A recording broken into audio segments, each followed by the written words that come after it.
سلام، چطورین؟ امیدوارم حالتون کلی خوب باشه و اینکه خیلی خیلی خوش اومدید به این ویدیو. احساس می‌کنم یه کوچولو برید بالاتر بهتره. وایسا دیدید موهامو قرمز کردم؟ تولدم بود. اولین کادویی که گرفتم این بود که پشتمه آینه عزیزتر از جانم. احساس می‌کنم بی جنبه بازی در میارم که برای نشستن و رفتن توی گوشی من میام جلوی این میشینم. بعضی وقتا، همیشه نه. تولد امسال خیلی متفاوت پیش رفت. اصلا توقع نداشتم اینجوری پیش بره. یعنی از آدمایی که توقع داشتن باشن نبودن، از آدمایی که توقع نداشتن باشن بودن و خیلی عجیب غریب بود. اتاقم اوکی.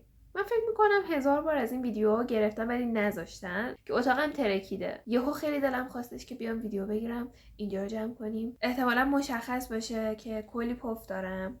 به خاطر اینکه توی یک هفته گذشته 3 تا نودل خوردم. 3 تا کیک تولد من داشتم امسال. یه دونه کیک تولد مامانم بود چون که مامانم 7 مرداد من 8 مردادم. یه دونه کیک تولد خودم بود، یه دونه هم دوستم برام کیک تولد گرفت. آثارش خب مشخصه و همچنین لپام، ولی خب تولدم بود. اصلا برام اهمیتی نداره.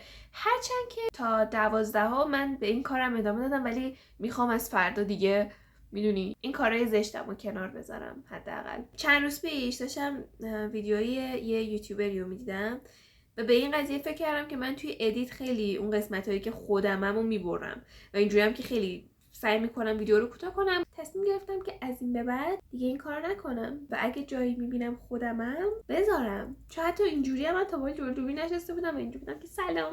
حالا شاید موقع ادیت همه اینا رو ببرم و اصلا این ویدیو رو نذارم، فقط به خاطر اینکه خودم بودم. میدونی یکم یعنی تا اومدم به اتاقم نگاه کنم که برام جمع جورش کنم اینجوری بودم که حال ندارم. امسال کادو نداشتم ولی کیک داشتم. ولی خب دیگه پیش میاد. راستی میخواستم بهتون چیزی بگم. ساعت 2:34 است و خوابم هم میاد یه ذره، ولی همین که یه کوچولو اینجا رو خلوت کنیم احساس میکنم به حس بهتری بده. نمیخوام این وایبو بهتون بدم که او مای گاد اتاقم ترکیده بعد بیاد ببینید بگین خب این چیه، خب یه دو تا از اینا رو جابجا کنی حل میشه. ولی نه واقعا ببین خیلی به هم ریخته از نظر خودم. هوا گرمه، وضعیت اقتصادی داغونه، زندگی خودم به فاکه و رو هواست. همینی که هست.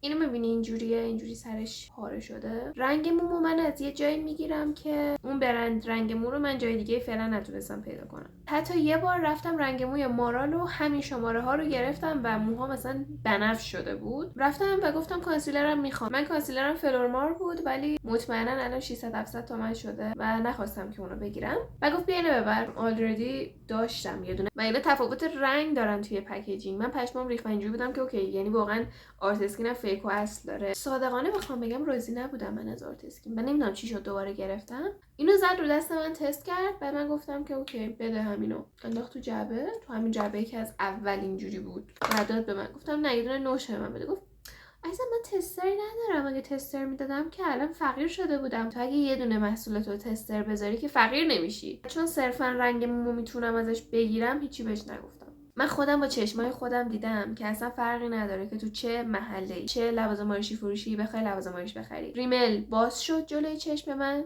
و زده شد به چشم و رفت لای همون ریملایی که بعد فروخته شد. بریم ادامه‌اش.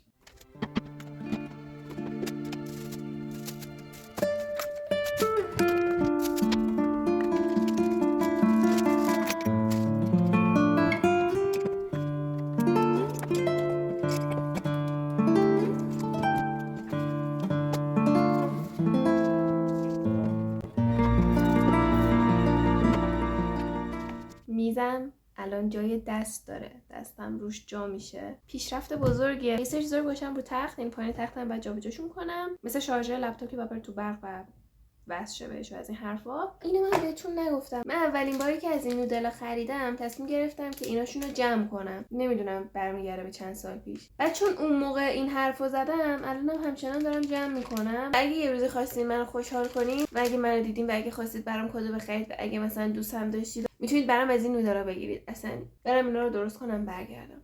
چیزی که گفتم ما انجام دادم. الان اینجا مرتبه، تمام اون چیزایی که اینجا بودن پایین تخت بودن سر جاشونه، ولی پشت و البته نورم نیست که ببینید، ولی یه لحظه برگردیم. به شدت اینجا میدونی به هم ریختگی‌های پوشاک داره. اونجا رو فردا مرتب میکنم به خاطر که یه سری لباسم روی رخت و بیز دارم که خوش شدن، ولی خب هنوز اونجا بیام اینجا این کشوها رو مرتب کنم. اینو میبینی چقدر نازه، خودم درستش کردم. توشم کادوه، شاید هم مسخره به نظر برسه ولی خب خیلی ارزشش زیاده. میخواستم کادو بدم و ندادم به خاطر اینکه مامانم و خواهرم اینجوری بودن که چرا باید اینو کادو بدی به کسی که نمیدونی اصلا موندگار تو زندگیت یا نه. ندادم و خوشحالم. یه ذره این که همیشه روی میزم عین یه پاکت نامه‌ای که تا به حال فرستاده نشده اونجاست یکم بده، ولی چیزی که توشه خیلی برای من با ارزشه. شاید اصلا اینا رو گم میکرد چون کوچولو هم هستن، من خیلی ناراحت میشدم.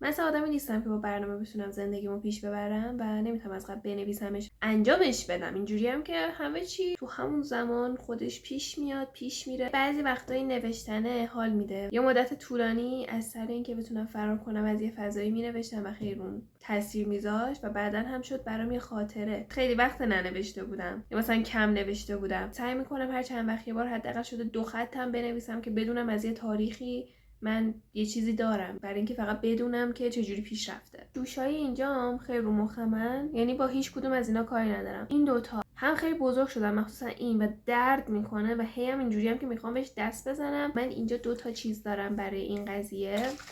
اینو چرا تکون میدم؟ یه دونه اینه توی ویدیوی آنباکسینگ خانومی که گذاشتم، حالا لینکش رو میذارم اگه خواستید برید ببینین. اینو از اونجا گرفتم، نمیدونم الان اصلا دیگه موجود هست نیست، کاری نمیکنه، ولی خب ما میزنیم به امید اینکه کار کنه. جوشای من درونی اتفاق افتادن چون خورد و خوراکم میگم خیلی بد بود، به خاطر همین فکر نمیکنم اینجوری خوب شن، فقط شاید یکم حجمشون کم شه، یکم خوش بشه.